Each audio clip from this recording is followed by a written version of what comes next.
హల్లెలూయా. మన ప్రభువైన యేసుక్రీస్తు నామములో మీకు శుభములు. బాగున్నారా?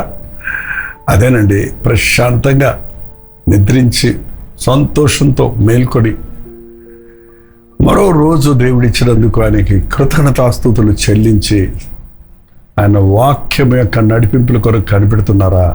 రెండైతే చిన్న ప్రార్థన. పరిశుద్ధుల నీకు వందనములయ్యా, నీ మార్గాలు మాకు చూపించయ్యా, నీ ఆలోచనలు మాకు బయలుపరిచిన ఆయన, నీ చిత్తములో మమ్మను బ్రతుకంతా నడుచున్నట్లు నీ వాక్యము ద్వారా మమ్మను స్థిరపరచు, బలపరిచి నడిపించమని క్రీస్తు నామములో అడుగుచున్నాడు తండ్రి, ఆమేన్. అవునండి, నీ వాక్యము నా పాదములకు దీపమై ఉన్నది అని దావీదు అన్నాడు కదా. నిజంగా దేవుని వాక్యం ఎందుకంటే మనుషులు అలక్ష్యం చేస్తారు? వాక్యాన్ని ఒక కథగాను, వాక్యాన్ని ఒక ఆచారంగాను, వాక్యాన్ని ఒక అర్థం పర్థం లేని రీతిగా మనం ఆలకించటం వల్ల ప్రయోజనం ఉండదేమో కానీ, వాక్యాన్ని దేవుడు నాతో మాట్లాడుతున్నాడు అన్న గ్రహింపుతో మనం పఠిస్తే, ధ్యానిస్తే, అన్నిటికంటే ముఖ్యంగా ఆయన మాటను మన హృదయంలో భద్రపరుచుకుంటే, దావీదు అన్నాడు, యవ్వనస్తులు దేని చేత తమ నడవడికను శుద్ధి చేసుకుందరు? నీ వాక్యాన్ని జాగ్రత్తగా అనుసరించటం వల్లే కదా. నీ ఎదుట నేను పాపము చేయకున్నట్లు నీ వాక్యాన్ని నా హృదయంలో ఉంచుకొని ఉన్నాను. అవును, మన హృదయం అంతా దేవుని వాక్యం ఉందనుకోండి, మనం నోరు తెరిచామంటే మన హృదయానికి అవుట్ ఏంటంటే, నోటిని బయట పెట్టేది, మన హృదయాన్ని బయట పెట్టేది ఏంటంటే నోరు. సో హృదయము నిండి ఉన్న దానిని బట్టి నోరు మాట్లాడుతుంది. హృదయం అంటే చెత్త చెదారాలు పెట్టుకుంటే నోరు తెరిస్తే చెత్తే. మిమ్మల్ని అన్నారా, ఎందుకు ఒట్టి మాటలు మాట్లాడతావు, ముందుకు అనవసరంగా మాట్లాడతావు, ఎందుకు తంటాల మారిగా ఉంటావు అంటే, నువ్వు మాట్లాడే మాటల వల్ల జగడాలు పడుతున్నాయి, నీ మాటలన్నీ డంబాలుగా ఉన్నాయి, నీ మాటలన్నీ అబద్ధాలుగా ఉన్నాయి, నీ మాటలన్నీ కూడా తేనె పూసిన కత్తిలాగా ఉన్నాయి, నోటితో బాగా మాట్లాడుతున్నావు కానీ అది అపకారం చేసేవిగా ఉన్నాయి. అలాంటి మాటలు తీసుకోకూడదని మన ప్రభు బిడ్డలు అయిన తర్వాత మన హృదయంలో వాళ్ళు చేసిన కీడు, వీళ్ళు చేసిన కీడు, వాళ్ళు చేసిన పాపము, వీళ్ళ రహస్యాలు, వాళ్ళ గుట్టు లోకం ఏం చెప్పుకుంటుంది? అరే, ఈ లోకంలో ఏం జరుగుతుందంటే తెలుసుకోవాలంటే ఈ రోజున మనుషులు ఏం చేస్తారు? అంతకుముందు న్యూస్ ఛానల్స్ ఉండేవండి, కరెక్ట్గా ఉన్నది ఉన్నట్టు చెప్పేవారు వితౌట్ ఎనీ కన్క్లూషన్. ఇప్పుడు అలా కాదు కదా, అంత ఫేక్ న్యూసే. అసలు ఏమీ లేని దాన్ని కూడా కల్పించే కల్పితాలతో నీ మనసంతా నింపుకుంటే నువ్వు కల్తీ అయిపోతావు. అందుకనే ఇవాళ రిఫరెన్సులు, వాక్యాలు మనకు గుర్తుండవు. కానీ క్రికెట్ స్కోర్ ఎంత కట్టారో మనకు తెలుసు, ఓట్లు ఎన్ని వచ్చాయో మనకు తెలుసు, లోకల్లో ఏం జరుగుతున్నాయి అనేది వాడిని పట్టించుకుంటారు. కానీ దేవుని ప్రణాళికలు ఏంటని ఎరగడానికి దేవుని బిడ్డల ఆశ లేకపోతే ఎలా చెప్పండి? ఈ రోజు నుంచి మీ హృదయం నిండా దేవుని వాక్యం ఉండాలి, మునిగి తేలాలి. అది వాక్యంతో ముట్టుకుంటే వాక్యం సారం మీలోంచి రావాలి. I don't say that numbers, references ఇవి ముఖ్యం కాదు. ఆ వాక్యంలోని ఉన్నది ఉన్నట్టుగా అప్పచెప్పినట్టు కూడా అక్కర్లేదు. ఆ వాక్య సారం నీలో రావాలి, బ్రతకాలి. అది ఎక్కడ ముట్టుకున్నా నీ స్పీచ్ అంతట్లో, నీ మాటలన్నిటిలో కూడా వాక్యానుసారమైన మాటలుగా ఉండాలి. మనం జాగ్రత్తగా గమనించి చూస్తేనండి, దేవుడు మనల్ని తన నోరుగా ఉండాలని ఆశపడుతున్నాడు, తనను మహిమపరచాలని ఆశపడుతున్నాడు, తనను ప్రకటన చేయాలని ఆశపడుతున్నాడు, తన శక్తిని, తన ప్రేమను, దేవుని యొక్క ఔన్నత్యాన్ని గురించి, దేవుని యొక్క ప్రేమను గురించి, ఆయన కృపను గురించి, ఆయన కరుణ గురించి మనం మాట్లాడేవారిగా ఉండాలి. ఆయన ఉపకారాలు మాట్లాడుకునేవారిగా, చెప్పుకునేవారిగా ఉండాలి. నువ్వు దేవుని విషయాలు మాట్లాడాలంటే ముందు నీ హృదయం నిండా దేవుని మాటలు ఉండాలి. You have to fill your heart with the word of God, then you only from your mouth the words of God will come out. But ఇవాళ విశ్వాసులు కూడా నోటికొచ్చినట్లుగా మాట్లాడతాం, ఇష్టం వచ్చినట్లుగా మాట్లాడతాం చూస్తున్నాం. వ్యర్థమైన మాటల్లో దోషం ఉండక మానదు అని బైబిల్ చెప్తుంది. మన మాటలు ఉప్పు వేసినట్లుగా కృపాసహితమైనవిగా ఉండాలి. మన మాటలు అలసిన వారిని ఓరడించే మాటలుగా ఉండాలి. కానీ వాళ్ళ ఇతరులు కృంగదీసే మాటలు, అది ఊరికే సవిసారం లేని మాటలు. పొద్దునుంచి సాయంత్రానికి 25,000 మాటలు మాట్లాడతాడంట సగటున ఒక మనుషుడు.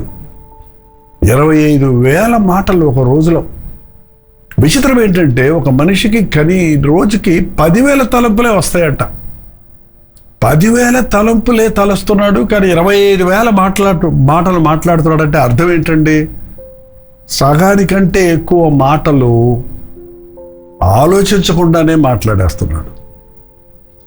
అది నిజమా కాదా, అవసరమా లేదా, ఈ మాట దేవుని మాట, ఇది మేలు చేస్తుందా కీడు చేస్తుందా, అవతల వారికి కృంగదీస్తుందా ఆదరిస్తుందా అని ఆలోచించకుండా నాలుక అల్లలాడిస్తారంటండి. బహుజాగ్రత్తగా ఉండాలి. మన నాలుకను అదుపులో పెట్టుకోవాలి. నీ హృదయం సరిగా ఉంటే నాలుక అదే అదుపులోకి వస్తుందండి. హృదయంలో దేవుని వాక్యం అంటే నోరు తెరిస్తే వాక్యానుసారమైన మాటలే వస్తాయి. చూడండి, ఎఫెసీయులకు రాసిన పత్రికలో 6వ అధ్యాయం 5వ అధ్యాయం 4వ వచనంలో కృతజ్ఞతా వచనమే మీరు ఉచ్చరింపవలను. ఏం వచనాలు రావాలి? కృతజ్ఞతా వచనాలు రావాలి. గ్రేట్ఫుల్నెస్ అంటే కృతజ్ఞత కలిగిన వాడు మాటలు దీనంగా ఉంటాయి, సౌమ్యంగా ఉంటాయి, తగ్గింపుగా ఉంటాయి. కృతజ్ఞత కలిగిన వారి మాటలు ఒక ప్రోత్సాహాన్ని కలుగు చేస్తాయండి, ఒక సాక్ష్యంగా మిగిలిపోతాయి. కృతజ్ఞత లేనివాడి మాటలు వెగటుగా ఉంటాయి, చేదుగా ఉంటాయి. ఆ మాటలు మనుషుల్ని కృంగితీసేసేవిగా ఉంటాయి. మనం దేవుని బిడ్డలమైన తర్వాత, విశ్వాసులమైన వారు తర్వాత మనం దేవుని పోలు నడుచుకోవాలి. 5వ అధ్యాయం అంతా మీరు చదవండి. మీ హోంవర్క్ ఇస్తున్నాం కదా, మీరు చదవండి. 5వ అధ్యాయం అంతా అర్థమవుతుంది. ఆ దేవుని మనస్సును మీరు కలిగి ఉండాలి, దేవుని ప్రేమతో మీరు నింపబడి ఉండాలి. మీ నోట్లో నుంచి కృతజ్ఞత వచనమే రావాలి. బూతులైనను, పోకిరి మాటలైనను, సరసోక్తులైనను ఉచ్చరింపకూడదు. ఇవి మీకు తాగవో. బూతులు, పచ్చి బూతులు మన భాషల్లో ఒక భాషగా మారిపోయింది. భాషను కొంతమంది కొన్ని పదాలకు తెలుగు రాదు, వాళ్ళకి బూతి మాటే వస్తుంది. మాట్లాడితే బూతులు మాట. ఎవరితో మాట్లాడుతున్నా? పెద్దలతోనా, చిన్నలతోనా, విశ్వాసంతోనా, అవిశ్వాసంతోనా, ఏది లేదు. నోటికొచ్చినట్లుగా మాట్లాడేవారు లెక్క అప్పచెప్పాలండి. మన నోటిలో వచ్చే ప్రతి మాటకు దేవునికి లెక్క చెప్పాలి సుమా. ఈరోజు ఈ లోకంలో ఎవడు నిన్ను అడగపోవచ్చేమో నీ మాటలను బట్టి, కానీ నువ్వు విశ్వాసం అయితే మరి ముఖ్యంగా నీ నోరు అదుపులో ఉండాలి. పోతు మాటలు రాకూడదు. పోకిరి మాటలు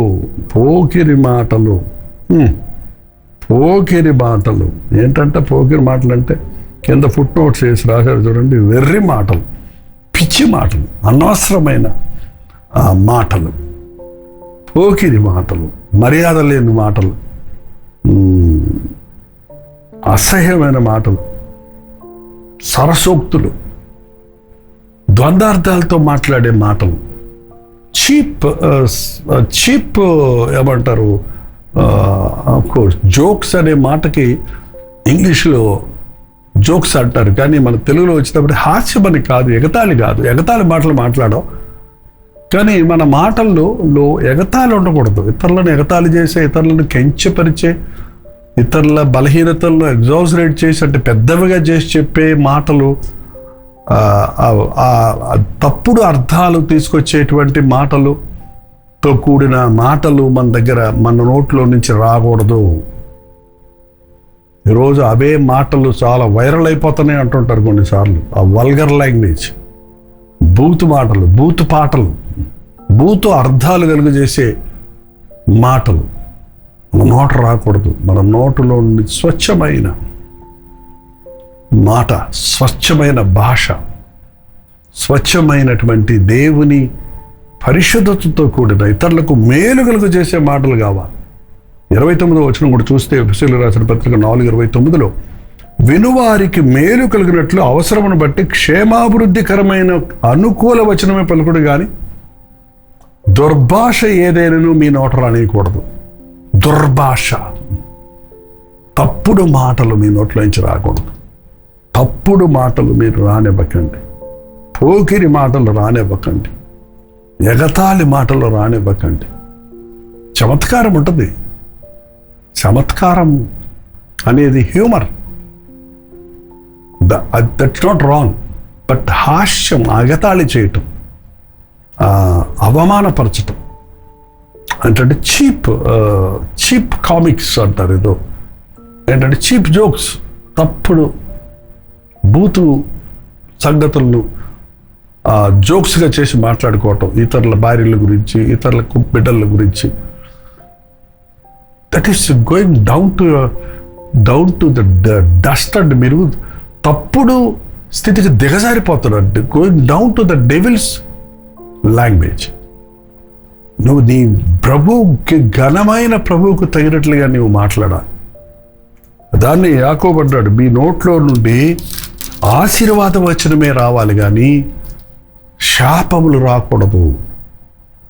ఎంత కోపం వచ్చినా ఎవరిని శపించకండి. నా జీవన్ మరణాలు నాలుక వశం. నీ నాలుక జీవాన్నన్నా కలుగు చేస్తుంది, మరణాన్నన్నా కలుగు చేస్తుంది. నీ నోట్లో నుంచి ఉచ్చరించే మాటలు ఇదేంటండి? బిడ్డల్ని తిట్టుకుంటారు ఏంటండి? అరే, కన్న బిడ్డల్ని జంతువుల పేర్లు పెట్టి తిట్టేవాళ్ళు ఉన్నారు. కన్న బిడ్డల్ని చావరా అని పొద్దున్న లేస్తే సాయంత్రం దాకా కించపరిచే వాళ్ళు ఉన్నారు. నీ బిడ్డల్ని ఆశీర్వదించమని చెబుతుంది దేవుని వాక్యం. నీ బిడ్డల మీద ఎంత కోపం వచ్చినా నువ్వు ఆశీర్వదించడమే నేర్చుకోవాలి. నేను చాలా కొద్ది సంవత్సరాలు ఈస్ట్ వెస్ట్ గోదావరిలో సేవ చేసినప్పుడు చాలా విషయాలు నేర్చుకున్నానండి. ఆ పల్లెటూరు వాళ్ళ దగ్గర అక్కడున్న ఆ వృద్ధులు, ఆ స్త్రీలు ఎంత కోపం వచ్చినా సరే వాళ్ళు తిట్టే తిట్టులో కూడా నాకు కూర్చొని ఆలోచిస్తే అర్థమయ్యేది, నీ కడుపు మాడా అంటారు వాళ్ళు, నీ కడుపు కాలిపోను అంటారు, నీ కడుపు చల్లగా అంటారు. కోపంలో కూడా నీ కడుపు చల్లగా ఉండాలి నాయన. నువ్వు ఎంత ద్రోహం చేసినా, నువ్వు ఎంత కోపం చూపించినా నువ్వు నాశనం అయిపోవటం కాదు, నువ్వు చల్లగా ఉంటారా బాబు, నువ్వు బాగుంటురా నాయన. ఏంటండి పిచ్చి పనులు చేస్తే నీ ఇల్లు కూలిపోద్ది అంటారు, నీ ఇల్లు బంగారం గాను అంటారు. అబ్బో, ఆశీర్వాదం తిట్టులో కూడా. ఏంటండి మన నోట్లో నుంచి బంగారం అవ్వాలంటే మన ఇల్లు పెంట అవును కాకంటే నీ సొంత బిడ్డలు తిట్టుకుంటున్నావు. దేవుని సేవకులు మరి ముఖ్యంగా అండి, మా నోటికి మాకు దేవుని అధికారం ఇచ్చాడు. మీరు యేసు నామంలో ప్రార్థించండి, నా నామంలో మీరు ఉచ్చరించిన దాన్ని నేను నెరవేరుస్తాను, మీరు శపించకండి, దీవించండి. దైవ సేవకుల్ని విసిగించకండి. కాని మాట పలికిన మోషే వలన జనులు నష్టపోయాడు, తను నష్టపోయాడండి. ఈ రోజున ఎంత ఇరిటేట్ చేస్తాడంటే సాతాను, ఏ విధంగా చేతైనా యోబు ద్వారా దూషణ మాట రావడానికి తీస్తే ట్రై చేశాడే కానీ వాడే ఓడిపోయాడు. అతడు దేవుణ్ణి స్తుతించాడే కానీ దూషించలేదు. అసలు ఎంత పోరాటాలేదు, ఎన్ని బాధలు అనుభవించిన. మనం కూడా మన జీవితాల్లో అలాగ ఉండాలి. ముఖ్యంగా మీరు తండ్రి అయితే మీ ఇంటికి యాజకుడు, మీరు భర్త అయితే మీ ఇంటికి శిరస్సు. క్రీస్తు సంఘానికి శిరస్సు అయినట్టు మీ భార్యను, మీ బిడ్డలను శపించకండి. మీరు తండ్రిగా మీ బిడ్డలను ఎప్పుడూ శపించకండి. తల్లిదండ్రుల దీవెన బిడ్డలకు అవసరం. ఈ అంచెదనాల్లో ముఖ్యంగా వాళ్ళకి విలువ లేదు, కానీ నువ్వు విలువలేని వారిని నచ్చది, నువ్వు దీవించు. దేవుని బిడ్డలను దీవించండి. దేవుని సేవకులను మీద అవధూరు చేయొద్దు. నేను చెప్పడం లేదండి, అభిషేకించబడిన వారిని ముట్టొద్దు అన్నాడు. చూడండి, చివరి దినవృత్తాంతాలు 16వ అధ్యాయం, మొదటి దినవృత్తాంతాలు 16వ అధ్యాయము, మొదటి దినవృత్తాంతములు 16వ అధ్యాయము, మొదటి దినవృత్తాంతములు 16వ అధ్యాయం 21వ వచనంలో, నేను అభిషేకించే వారిని ముట్టవలదనియు నా ప్రవక్తలకు కీడు చేయవద్దనియో సెలవిచ్చి ఆయన ఎవరినైనను వారికి హింస చేయలేదు. నేను అభిషేకించిన వారిని నువ్వు ముట్టొద్దు, వారిని కీడు చేయొద్దు.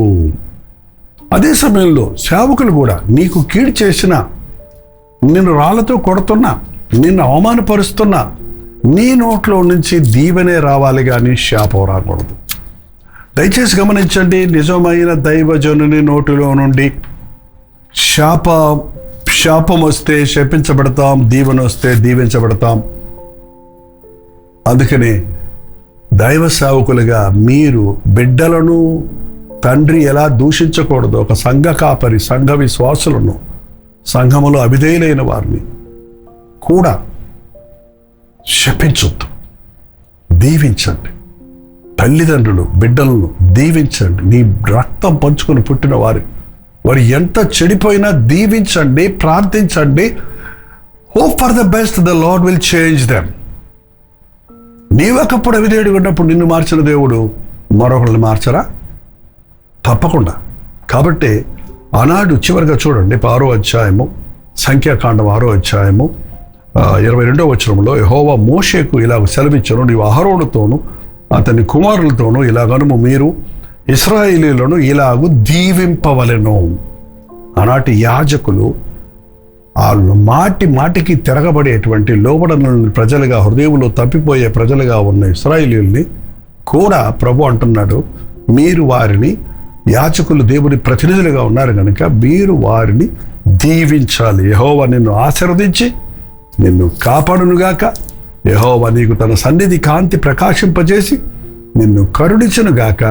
యెహోవా నీ మీద తన సన్నిధి కాంతిని ఉదయింపజేసి నీకు సమాధానము కలుగచేయును గాక. సాధారణంగా ఈ రోజుల్లో మంచి పాట వచ్చింది, మన సంఘాల్లో పాడుకుంటున్నాం, బెనడిక్షన్గా, ఆశీర్వాదంగా దీన్ని వాడుతున్నాం. కానీ ఇందులో ఎంతో అర్థం ఉంది. ఇంకోసారి ఈ వచనం మీదే ఒక వర్తమానాన్ని నేర్చుకుందాం. ఆయన నిన్ను ఆశీర్వదిస్తాడు, నిన్ను కాపాడుతాడు, నిన్ను కరుణిస్తాడు, నీకు తన సమాధానాన్ని ఇస్తాడు, నిన్ను దీవిస్తాడు. అట్లు వారు ఇశ్రాయేలు మీద నా నామమును ఉచ్చరించటం వలన, వారు యాజకులు నా నామమున మిమ్మల్ని ఆశీర్వదించటం వలన, ఉచ్చరించటం వలన, నోటితో పలకాలండి, నోటితో దీవించు. నోరు పెట్టి నోరిప్పి శపిస్తున్నావే, నోరిప్పి దీవించు, అప్పుడు నేను వారిని ఆశీర్వదించదను. హల్లెలూయా. ఈ రోజు నుండి మనం అందరం ఆశీర్వదించబడదాం. మన చుట్టూన వారు ఆశీర్వదించబడినట్లుగా ఆశీర్వాద వచనమే కానీ శాపవచనాలు మన నోట రాకుండా దేవుని ఆత్మచేత అభిషేకించబడి ఆయన ఆధ్వర్యంలో మన ప్రతి మాట పవిత్రపరచబడి ఇతరులకు మేలు కలిగినట్లుగా చేయునుగాక. చిన్న ప్రార్థన. పరిశుద్ధుడా, ప్రేమగల తండ్రి, మా మాటలు అనేక సార్లు మాకు హానికరంగా, ఇతరులకు హానికరంగా, తొందరపాటు మాటల వలన, అనవసరమైన మాటల వలన ఎన్నో కుటుంబాలు కూలిపోవటం, ఎన్నో జీవితాలు రాలిపోవటం, ఎన్నో చోట్ల జగడాలు కలగటం, అసమాధానం కలగటం మేము చూసినప్పుడు మేము తప్పులు సరిచేసుకుంటూ పశ్చాత్తాపడుటకు మా మాటలు హానికరమైనవిగా కాక మేలుకరమైనవిగా ఉండినట్లు నీ ఆత్మతో మమ్మల్ని అభిషేకించము, నీ అగ్నితో మన ఆలికలను పరిశుద్ధపరచము. మా గుండె నిండా నీ మాటలు, మా నోటి నిండా నీ దీవెనలు ఉండినట్లుగా మమ్మల్ని ఒక్కొక్కరిని ఆశీర్వదించమని క్రీస్తు నామములో అడుగుచున్నాము తండ్రి. ఆమేన్. మన తండ్రి అయిన దేవుని యొక్క ప్రేమయు, కుమారుడైన క్రీస్తు యొక్క కృపయు, ఆదరణకర్త అయిన పరిశుద్ధాత్మ యొక్క సహవాసమును కూడి వచ్చిన మనందరికీ ఇప్పుడు సదాకాలము తోడయుండును గాక. ఆమేన్. దేవుడి స్తోత్రం. మీ ప్రార్థనా స్తోత్రాల భారాలు 954041 నెంబర్కి, మీరు ఇతర దేశాల్లో ఉంటే 91001008 నెంబర్కి ఒక టెక్స్ట్ లేక వాయిస్ మెయిల్ పంపించడం ద్వారా తెలియచేయండి. అవన్నీ మేము పరిశీలిస్తున్నాం, మీకోసం ప్రార్థిస్తున్నాం. తప్పక దేవుడు మీకు జవాబులు ఇస్తారు. మీరు కూడా విశ్వాసంతో ప్రార్థించండి. ప్రస్తుతమైతే మధ్యాహ్నం 3 గంటల హెచ్చరిక, అలాగే ఈరోజు సాయంత్రం ఒక ప్రత్యేకమైన ఒక గెట్ టుగెదర్ను హైదరాబాద్లో మీ కొరకు ఏర్పాటు చేయడం జరిగింది. ముందుగా మీకు తెలియజేయలేకపోయినా, ఇది లాస్ట్ మినిట్ మూమెంట్, లాస్ట్ మినిట్లో ఒక తీర్మానం చేస్తున్నాం కనుక మీరు హైదరాబాద్ పరిసర ప్రాంతాల్లో ఉన్న వారు ఎవరైనా రాగలిగితే ఖచ్చితంగా ఈ గెట్ టుగెదర్కి హాజరవ్వండి. ముఖాముఖిని చూడటానికి, ప్రార్థించడానికి కూడా అవకాశం కలుగు చేయండి. తప్పకుండా రండి. ఇదిగో ఈ కింద ఇవ్వబడినటువంటి అడ్రస్సు వివరాలకు స్కాన్ చేయండి, లేకపోతే అడ్రస్ ఎంత ఉన్నదో చూడండి, లేకపోతే ఈ ఫోన్ నెంబర్కి మీరు ఫోన్ చేస్తే మీకు మరిన్ని వివరాలు తెలియజేయబడతాయి. ఉచితమైతే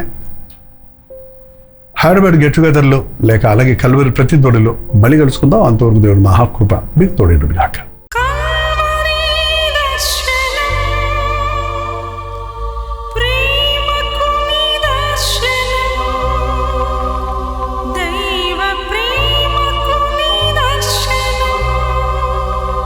తెలుగు, తమిళ, హిందీ, మలయాళం, బెంగాలీ, ఒరియా అనే 6 భాషల్లో టెలివిజన్ ప్రోగ్రామ్స్ కొనసాగుతూనే ఉన్నాయి.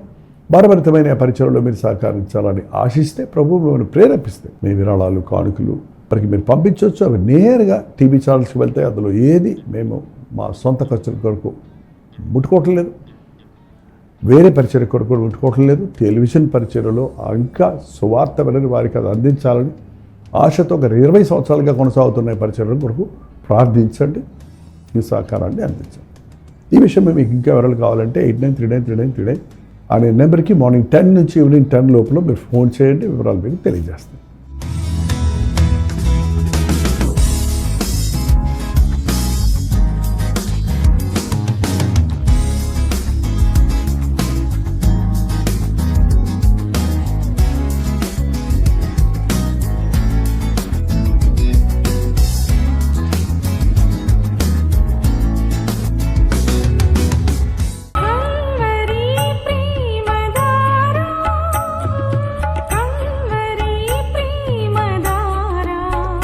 కల్వరి ప్రేమధార అనే మా ద్విమాస పత్రికను ఈ మధ్య త్రైమాస పత్రిక అంటే 3 నెలలకి ఒక్కసారి మాత్రమే ప్రింట్ చేయగలుగుతున్నాం.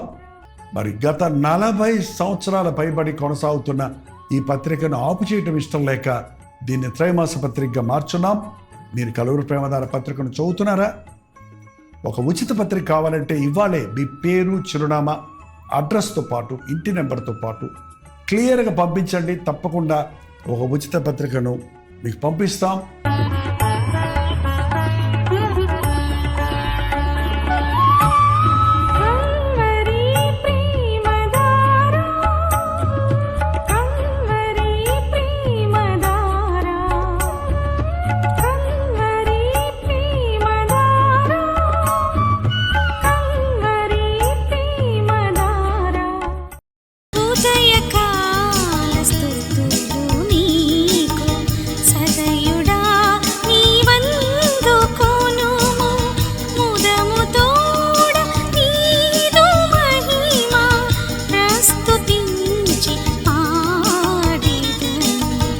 ఉదయ